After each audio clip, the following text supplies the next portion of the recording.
So, haven't done anything here on YouTube for a while, so I wanted to kind of share my thoughts of what's happened recently. And what happened recently is that I went on a hiking trip up in the Peak District, which is an area here in the UK, which is like a conservation area, so like a huge national park. And some of the stuff I saw up there in the mountains there was like beyond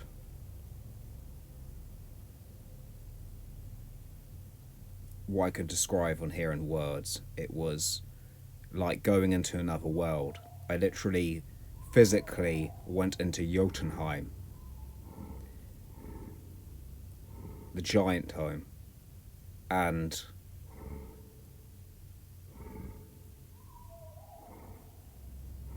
there was these stone structures up there, and no one knows how they got there. They look like they were built by giants or something, because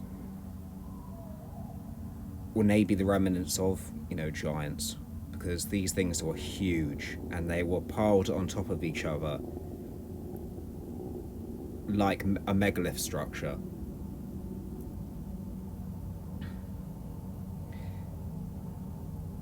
It was something I can't really put into words so much.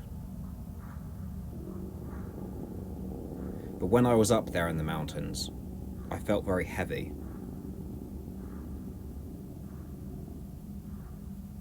There was wind gushing in my face.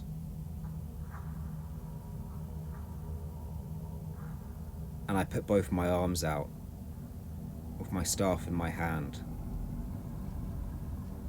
and just felt it going, raging wind.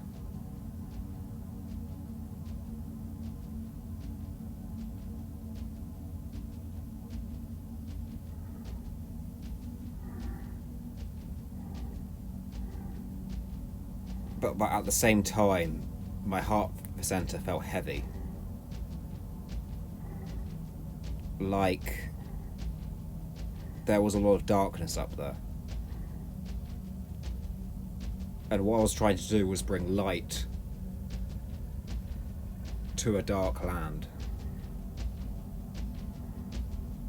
And I think the reason why there was a lot of darkness up there is because I think people have forgotten about it, forgotten about that mountain. The mysteries of that mountain have been unknown to us, because there's so many overlays and so many forgotten memories, ancestral forgotten memories. But I can remember I put my hand down the stone, and I communed with this ancient stone there. And memories came back, going back to the Paleolithic.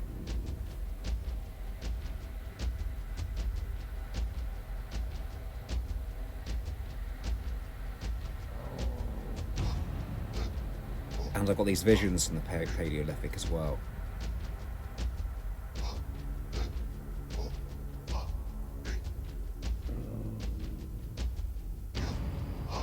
And I feel like when I went up that mountain and I reached the peak of there, it was an initiation.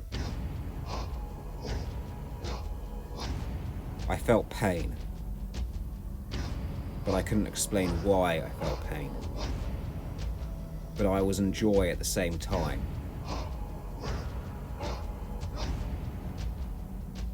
It was a mix of emotions for me, inner emotions, a mix of inner feelings, what I couldn't quite explain.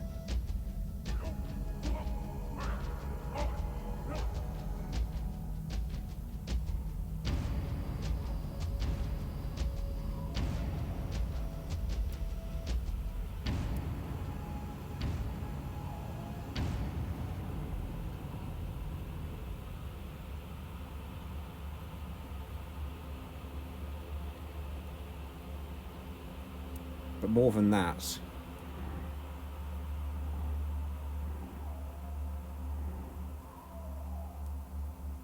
when I got back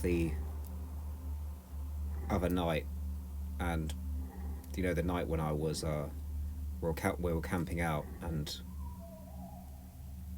I woke up the next morning, that heaviness was gone within my heart. It was there for me the whole day before that, when I was going up into the mountains, when I even came back down from the mountain, from the hike, but it just kind of like went the next day.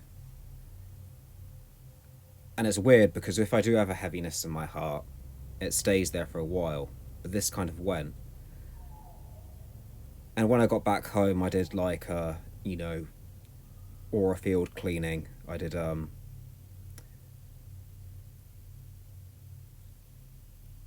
I built up my astral armor again, and now everything's fine.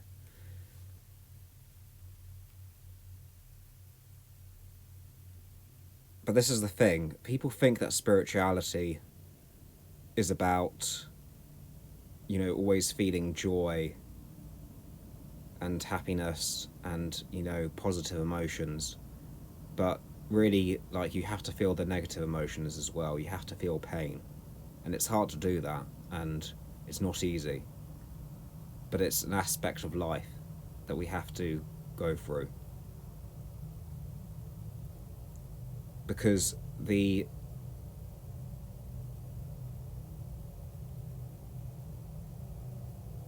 when we go through that, we come out stronger.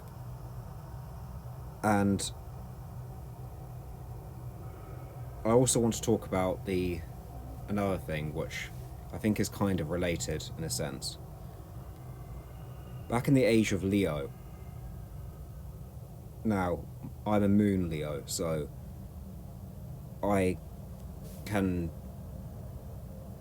have a lot of memories of this age, the age of Leo, which people say that it is from about 10,000 BC to 8,000 BC, but it doesn't really matter how long ago it was. But what I do remember from that age, obviously it's the age of the lion, and it also corresponds with ᛉAncestralᚽᚼᚼ, the bear. And an initiation rite within that age, because in every single age the rites of spiritual initiation change, and we do keep some and we do kind of like forget about some. And there's a lot of history where certain wisdom from that age, the past ages, has been lost due to certain overlays and certain, well, that's another story. But in the age of Leo, initiation rite, the initiation rite was set up was that a man had to go into a cave and slay a bear or a lion, or even a saber-toothed cat.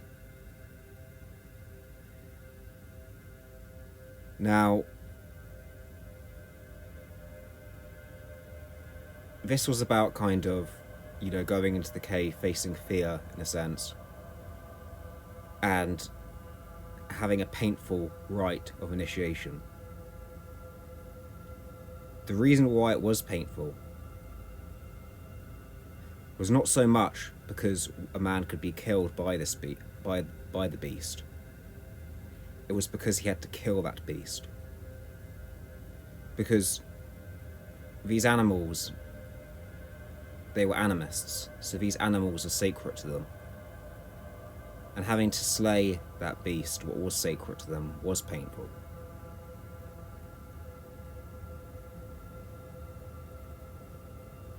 But they honoured it by wearing its pelt.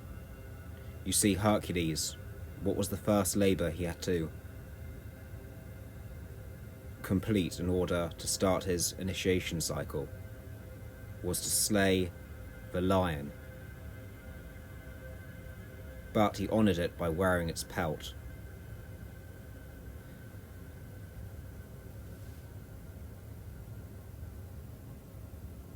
And this is what I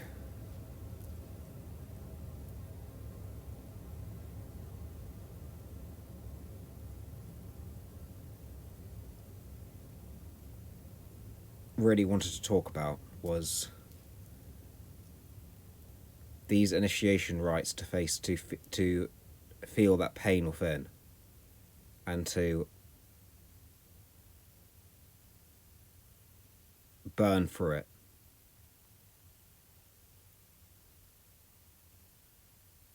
Because the last few years for me have been, I think, an initiation rite, and I think the last few years have been a test for me, and a completion of one initiation cycle within my life. I turned 33 this year.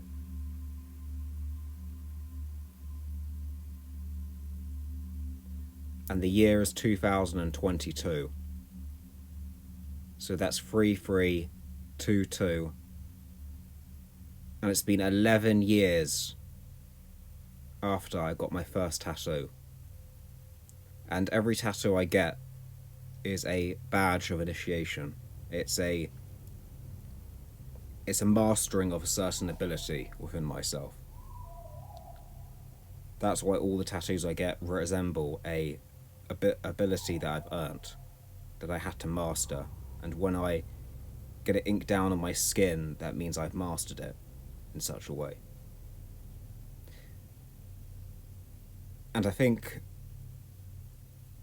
the last few years, but going back to around 2010-11, all of this has been a rites of initiation,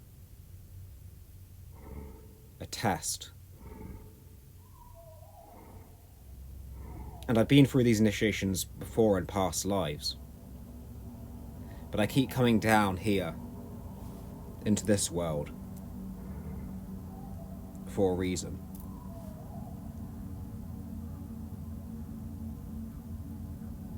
And every time I go through all this, like, why the fuck am I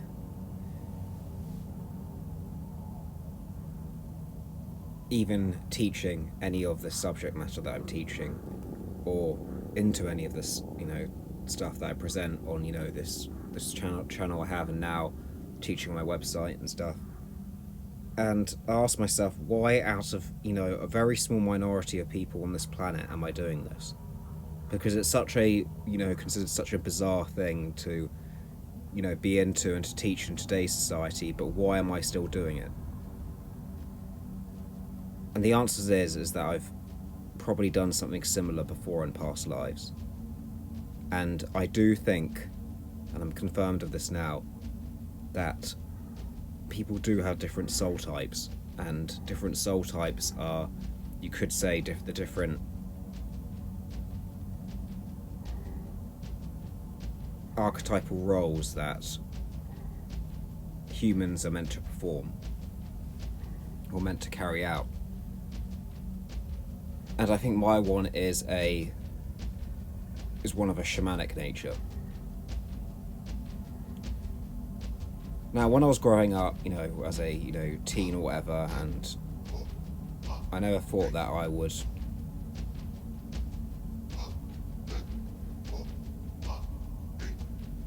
end up doing what I'm doing now. So when I look back at my life, it is very bizarre why I have chosen this path. But sometimes I think that I was meant to do it. This is why I came down here.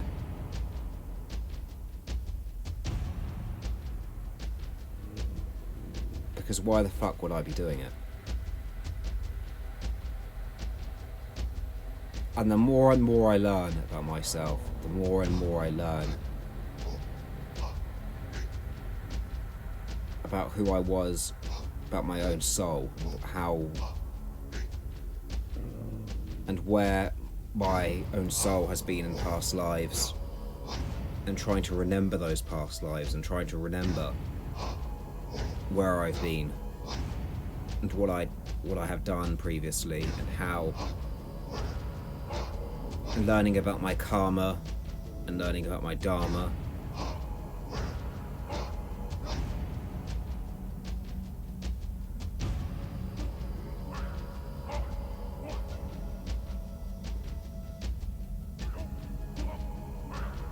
But through all this, I'm learning more about what my purpose is and my purpose.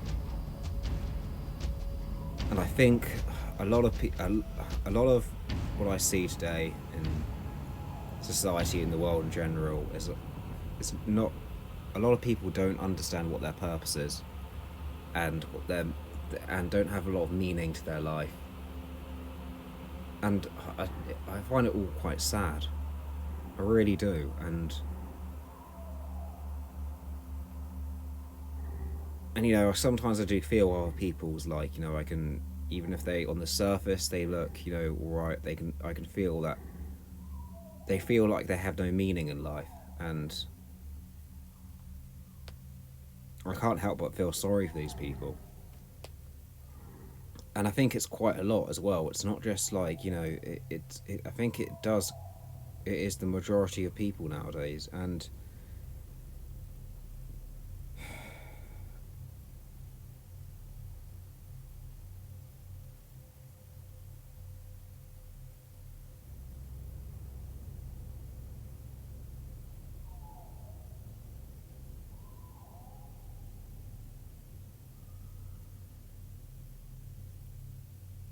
I think this because we lost ancestral wisdom.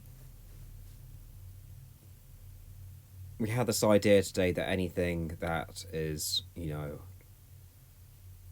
old or ancient is to be just thrown away in the dustbin, and it's not useful anymore. But I think the most useful information is the most ancient information. Or I would more call it knowledge and wisdom than just information.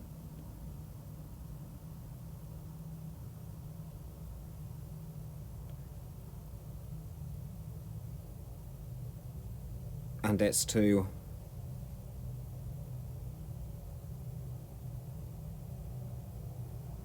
search for that in life.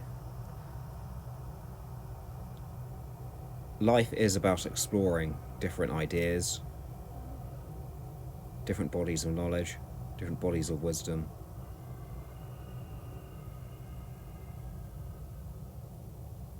And there's nothing wrong with changing your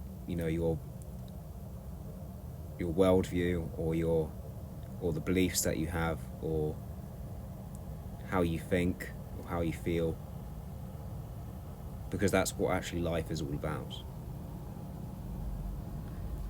Staying in one paradigm for the entirety of your life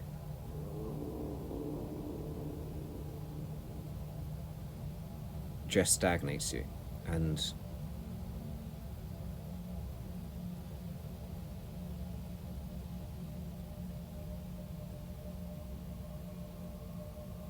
it's that kind of changing through that. And I've been in, you know, quite a few paradigms throughout my life, and it doesn't change in the sense that you go from one extreme to the other so much. It's more that kind of certain paradigms start to overlap. And the reason why for this is because I think your higher self is guiding you through all this in a way that's suited for you. You see, you can't go from one extreme to the other in the sense that you need an intermediary point, meaning that you need a cusp in a sense of a paradigm. And what we're on a larger collective level, moving from the age of Pisces into the age of Aquarius, is that we're at a cusp. And like I've stated before on this channel, the way we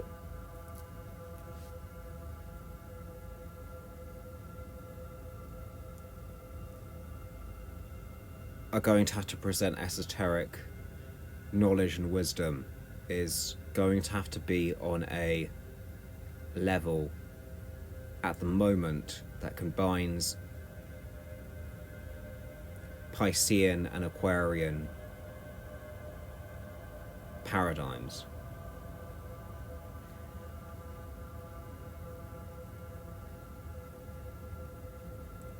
And what I mean by this is, most importantly, combining art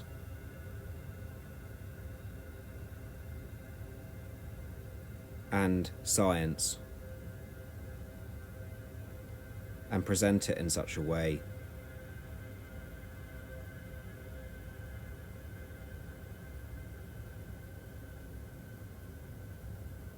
that relates to ancestral wisdom and knowledge.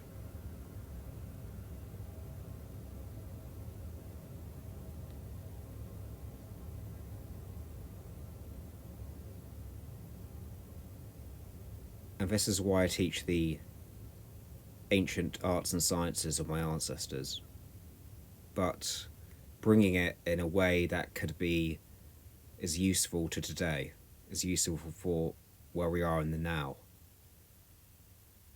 And there's a lot of things I want to get into, you know, the ancestral histories, the cosmic history, I like to call it. But there's a lot more for me to delve into and to look into before I can present it in such a way that explains it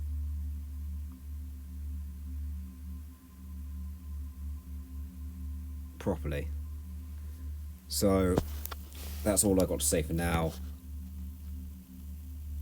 I'm going to try and do more videos more frequently in the future. See you then.